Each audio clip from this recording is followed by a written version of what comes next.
பலன். மே மாதம் கந்தசாமி வெளியே விளையாண்டுட்டு இருந்தான். அப்பெல்லாம் அவனுக்கு பசிச்சிச்சு.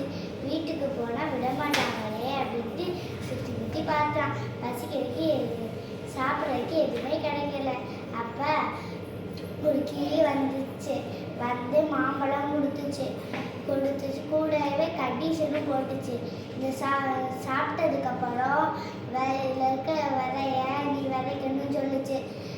சரிட்டு கந்தசாமி சாப்பிட்டுட்டு மண்ணை தோண்டினான். மண்ணை தோண்டிட்டு விதைய உள்ளே வச்சான். விதைய உள்ளே வச்சுட்டு மூடி தண்ணியை தெளிச்சான்.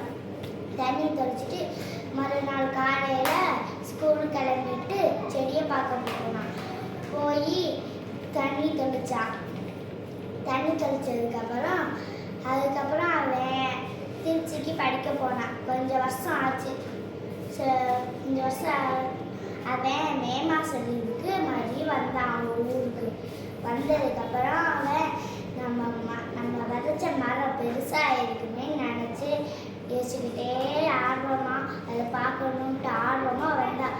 வரும்போது மரத்தை பார்க்கும்போது பெருசாக இருந்துச்சு. அங்கே கிளியெல்லாம் நிறையா இருந்துச்சு. கிளி கீச்சு கீச்சுன்னு கத்திக்கிட்டே இருந்துச்சு. ஒரு கிளி பழத்தை கொத்தும் போது கீழே விழுந்துருச்சு.